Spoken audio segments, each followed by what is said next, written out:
Et si l'argent n'était pas un outil mais un véritable miroir de notre société? Depuis la nuit des temps, l'humanité a toujours cherché un moyen de donner de la valeur à ses échanges. Une façon efficace de mesurer l'effort, le désir et le temps. La monnaie n'est pas seulement un moyen de paiement, c'est une technologie qui permet aux êtres humains d'échanger de la valeur mais aussi de contenir l'énergie fournie par les personnes. La monnaie est une invention humaine qui a évolué au fil du temps en parallèle avec l'évolution de l'humanité, que ce soit nos besoins, nos désirs ou nos peurs. Toutes les formes de monnaie qu'on a connues jusqu'ici dans notre histoire racontent une époque, que ce soit les différentes solutions que chacun de ces systèmes a pu amener aux précédentes, mais aussi ses propres imperfections, ses limitations ou ses excès. Donc dans cette vidéo, on va parcourir ensemble cette grande aventure pour comprendre comment l'humanité a transformé l'échange en énergie, la confiance en code et la rareté en pouvoir. L'histoire de la monnaie, c'est tout simplement l'évolution de la manière dont les humains ont appris à échanger de la valeur à travers le temps. Passons en revue chacune de ces différentes étapes et comment elles ont façonné notre mode de vie aujourd'hui et notre comportement. Au point de départ de toutes ces différentes évolutions, on avait le plus simple de tous les systèmes, le troc, autrement dit l'échange. Un échange simple et direct, mais pas vraiment efficace comme tu t'en doutes. L'idée c'était simple, grosso modo, moi je suis en agriculture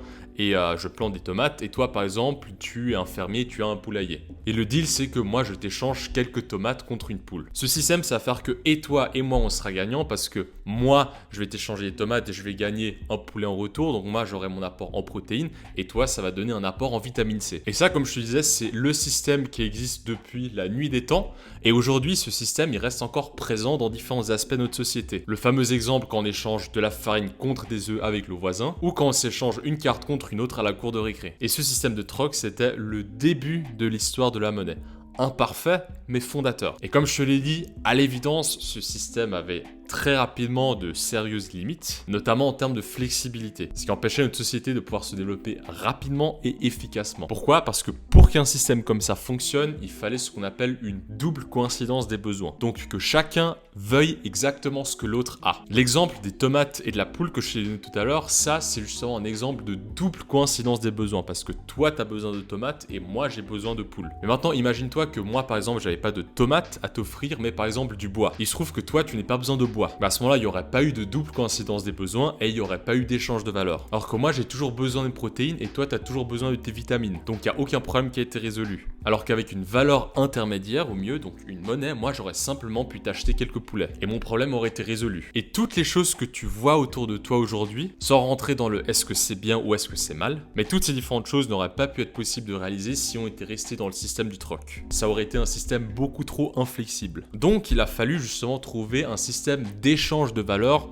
beaucoup plus efficace avec moins de friction. Quelque chose qui justement pouvait servir comme intermédiaire de valeur ou comme contenant énergétique. C'est à ce moment-là que, environ 3000 ans avant Jésus-Christ, que la monnaie marchandise est née. La monnaie métallique ou monnaie marchande était représentée par certains objets rares, durables et désirés qui pouvaient devenir des unités d'échange. On pense notamment à l'or, au sel, au bétail, au coquillage par exemple. Progressivement, on commence à frapper des pièces métalliques standardisées. Et ça a été un pas énorme pour l'humanité. Ce système a permis notamment le développement des toutes premières civilisations comme la Mésopotamie ou l'Égypte ancienne. Les échanges deviennent beaucoup plus simples et beaucoup plus fluides parce qu'on arrive enfin à trouver un récipient qui contient la valeur. Un autre problème typiquement qu'on avait avec le système du troc, c'est par exemple si toi tu avais une vache, c'était très difficile de trouver quelqu'un qui pouvait t'acheter une vache entièrement parce que c'est énormément de nourriture et puis ça périme vite. Donc il fallait aussi trouver quelqu'un qui soit capable de couper la viande en plusieurs morceaux. Or, cette personne capable de couper la viande en plusieurs morceaux, elle n'a pas forcément besoin de ta viande. Donc c'était quelque chose que tu aurais dû faire toi-même, et ça j'imagine que ça prend beaucoup de temps à faire. Donc maintenant qu'on a un récipient pour la valeur et l'énergie des personnes, ça a permis aux sociétés de s'offrir des services beaucoup plus facilement qu'avant, et tout d'un coup ça a laissé la place à beaucoup plus de créativité. Comme le transport de marchandises par exemple, qui a permis à la Mésopotamie et à l'Égypte de se développer beaucoup plus vite que les autres civilisations grâce à leurs fleuves notamment. Donc ce système de monnaie marchandise est un énorme pas en avant pour la civilisation. Non seulement ces échanges deviennent plus simples parce que tout le monde reconnaît la valeur de l'or et de l'argent, mais les objets pour la première fois deviennent aussi facilement transportables, divisible et stockable. Pour autant, ce système n'est encore de loin pas parfait. Premièrement, parce qu'on n'avait pas un système qui était construit pour efficacement vérifier l'authenticité de ces différentes intermédiaires de valeur, notamment des métaux comme l'or. C'est d'ailleurs ce qu'on a vu à travers le temps, c'est que ces pièces d'or étaient de plus en plus coupées avec des métaux bon marché. Et ce phénomène de débasement monétaire avait déjà créé à l'époque de l'Empire romain des crises inflationnistes comme on connaît aujourd'hui. Et deuxièmement parce que le transport de cette monnaie marchande était assez risqué et très peu pratique à grande échelle. Donc la prochaine étape qui a réglé un certain nombre de ces problèmes, mais qui en a aussi créé d'autres comme tu le verras, ça a été de déléguer l'émission monétaire aux États. Et ça a donné naissance à la monnaie fiduciaire, autrement connue sous le nom de monnaie fiat. La monnaie fiat, ou monnaie fiduciaire du coup, est une forme de monnaie dont la valeur ne repose pas sur quelque chose de tangible, quelque chose qu'on peut toucher, mais simplement sur la confiance. La confiance qu'on accorde dans cette monnaie et par extension la confiance qu'on a envers l'autorité qui émet cette monnaie, donc un État. Son apparition remonte à plusieurs siècles, mais son adoption généralisée est beaucoup plus récente. Les signes des premiers billets de banque ont été trouvés en Chine, datant de la dynastie Tang entre l'an 618 et 907. On sait aujourd'hui que la Chine a sûrement été la première civilisation à faire la transition entre la monnaie marchande et la monnaie fiduciaire. En Europe, ce système est apparu presque un millénaire plus tard. En fait, cette arrivée coïncide plus ou moins avec l'invention de l'imprimante en 1450, ce qui a donné lieu à l'époque historique de la Renaissance. Ça a marqué le début de la diffusion massive du savoir, ce qui a permis une véritable explosion cambrienne du nombre de publications, de trouvailles et d'innovations, comme les trouvailles de Christophe Colomb, Galilée, Copernic, Michel-Ange, Léonard de Vinci et plein d'autres. Et jusqu'à aujourd'hui, cette progression n'a fait que s'accélérer. Et donc, ça a aussi amené ce nouveau système monétaire fiduciaire qui est arrivé justement en Europe autour du XVIIe siècle, basé justement sur ce système d'impression monétaire au sens à ce moment-là encore littéral du terme avec la monnaie papier et donc qui se basait uniquement sur la confiance. Et il y avait plein d'avantages avec ce système. Premièrement, c'est beaucoup plus facile à transporter que des pièces. Deuxièmement, le fait que l'État soit à 100% derrière une monnaie lui permet aussi d'avoir un cadre légal justifié et lui donne aussi toute la légitimité de pouvoir fonctionner en société. Mais surtout, ça a aussi permis le développement du système bancaire, ce qui a permis de financer des projets et des évolutions qui n'auraient pas vu le jour sans ça. L'État avait aussi maintenant des outils de gestion à sa disposition qu'elle n'avait pas avant, comme l'ajustement de la masse monétaire en fonction de l'état de l'économie. Et donc ça, cet aspect de centralisation du pouvoir monétaire, ça peut être un avantage si tu sais que par exemple l'entité qui défend cette monnaie c'est aussi l'entité qui est celle qui a le monopole de la violence, entre guillemets, donc qui décide du sort d'un cambrioleur si par exemple un cambrioleur vient te prendre ton argent. Mais paradoxalement, cet aspect de centralisation, c'est aussi le plus gros inconvénient de système. Parce que qui dit pouvoir central dit aussi single point of failure. Et si tu as la possibilité de mettre la main sur ce pouvoir central et de le corrompre, alors sa légitimité est complètement terminée. Et ça, je t'en parlerai juste après. Dans un premier temps, la façon dont ce système a évolué, c'était d'abord de façon légitime et raisonnable, avec l'étalon or. Ce qui se passait, c'est que chaque billet de banque, au début, devait être backé par sa valeur équivalente disponible en or. Donc, même si l'or n'était plus utilisé directement dans les échanges, il restait quand même la colonne vertébrale de l'économie. Et ce, en évitant le débasement monétaire trop excessif, et en garantissant le pouvoir d'achat du peuple. Et ce système de monnaie fiat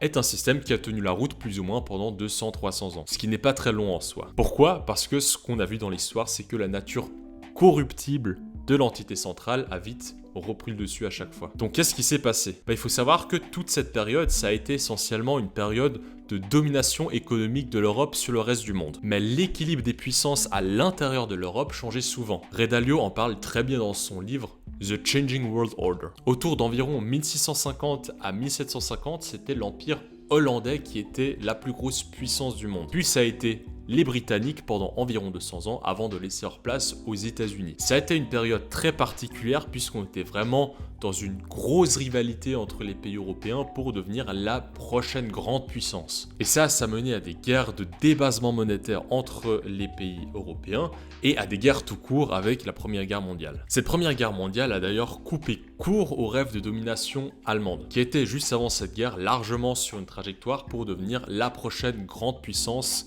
qui dépasserait la Grande-Bretagne. Et en tant que grosse perdante de cette Première Guerre mondiale, l'Allemagne a largement dégusté les conséquences avec l'effondrement de sa monnaie, ce qui a généré la très fameuse hyperinflation allemande des années 1920. Et ce qui s'est passé sur cette tranche historique, c'est que toutes les grandes puissances qui ont justement perdu leur statut de grande puissance, ça a été toujours apporté à cause du même coup de grâce qui est la dévaluation monétaire. On avance maintenant de quelques décennies à la fin de la Deuxième Guerre mondiale. Les États-Unis sortent comme étant les grands vainqueurs de cette guerre et avec l'Europe à reconstruire, les États-Unis ont maintenant grosso modo le pouvoir de décider ce qui advient du monde. Et c'est là que lors des accords de Bretton Woods naît le nouveau système monétaire basé autour du dollar américain, avec toujours ce système d'étalon or mais cette fois du coup construit autour du dollar. Le deal était très simple, les grandes puissances européennes devaient fixer la parité de leur monnaie par rapport au dollar. Mais le dollar ne pouvait pas émettre plus de monnaie qu'il y avait d'or en réserve. Et ça, c'est bien beau sur papier, mais comme d'habitude, ce système a fini, comme à chaque fois, par craquer très vite. À peine 15 ans plus tard, déjà à partir de 1960, les US ont commencé à déroger à cette règle et à imprimer plus de monnaie qu'il y avait d'or en réserve pour financer notamment la guerre du Vietnam. Puis en 1971, Nixon met officiellement fin à la convertibilité du dollar en or. Aujourd'hui, même si les US restent malgré tout la plus grosse puissance du monde et que le dollar s'est même renforcé vis-à-vis de d'autres devises, le dollar a perdu 95% de sa valeur depuis 1950. Le problème majeur avec ce système monétaire qui se repose uniquement sur le pouvoir central, c'est qu'aujourd'hui, les États ont des gros conflits d'intérêts vis-à-vis du peuple qu'il est censé représenter et protéger. Et les décideurs politiques n'ont aujourd'hui aucun intérêt à jouer la carte de la souffrance à court terme pour la solidité à long terme. Et donc ça a donné lieu à des excès monétaires absolument spectaculaires ces dernières décennies. Le ratio dette sur PIB des États occidentaux a littéralement explosé et la masse monétaire en dollars par exemple a augmenté de plus de 40% rien que sur ces 5 dernières années. Ces excès à répétition mettent l'accent sur la faiblesse de ce système monétaire dans sa globalité, pas seulement dans un état précis comme les UK, l'Europe ou les US. Et ce qui se passe en ce moment donne peut-être les prémices du prochain système monétaire, celui de la décentralisation. Depuis 2009, avec Bitcoin, une nouvelle idée émerge, une monnaie sans autorité centrale basée sur la technologie blockchain. L'avantage de cette technologie, c'est que c'est 100% transparent, infalsifiable, et le pouvoir de décision est réparti entre des milliers d'acteurs différents. C'est un peu comme un livre dans lequel tout le monde peut écrire, tout le monde peut consulter, mais personne ne peut effacer quoi que ce soit. Et ça, dans ce monde actuel, ça a d'énormes avantages. On n'est pas dépendant d'un single point of failure, on a une transparence maximale sur la destination de l'argent, et surtout, il est accessible à tout le monde, même les personnes débancarisées aujourd'hui. Et ça permet d'envoyer de l'argent littéralement d'un bout de la planète à un autre, sans devoir payer de frais exorbitants et beaucoup plus rapidement. Sans parler aussi de cette toute nouvelle technologie financière qui est en train de se construire autour de ce nouveau système monétaire, avec notamment les smart contracts et la finance décentralisée, qui automatisent le market making et décentralisent complètement l'apport et l'accès à la liquidité pour les participants de ce système financier, et qui permet aussi de complètement automatiser l'exécution de transactions et d'événements qui donneraient lieu à plein de frictions, de coûts et d'inefficacité humaine si ça avait lieu dans le système classique. Même si ce potentiellement nouveau système monétaire est plein de promesses, ça va être très intéressant de voir concrètement l'utilisation qui va en être faite et la place que ça va prendre dans l'histoire de la monnaie. Aujourd'hui, on entend de plus en plus parler de l'éventualité que les banques centrales finissent par adopter le Bitcoin pour le mettre à son bilan et de l'utiliser comme collatéral pour l'impression monétaire, ce qui deviendrait donc un étalon Bitcoin. Mais est-ce qu'en restant dans ce système, ne risque-t-on pas encore et toujours de rentrer dans les mêmes excès habituels? Cette vidéo touche à sa fin, j'espère qu'elle t'a plu. Si c'est le cas, n'hésite pas à liker cette vidéo et à t'abonner si ce n'est pas déjà fait. Et n'hésite pas à me dire aussi en commentaire ta propre vision de ce que, selon toi, le futur de la monnaie nous réserve. Est-ce qu'on va continuer avec des monnaies étatiques ad vitam aeternam? Est-ce qu'on va transitionner à un système 100% décentralisé ou est-ce qu'on aura un espèce de mélange des deux? Dis-moi tout ça en commentaire, je serais très curieux d'avoir ton point de vue. En attendant, moi je reviens très vite pour une prochaine vidéo. C'était Patrick, ciao!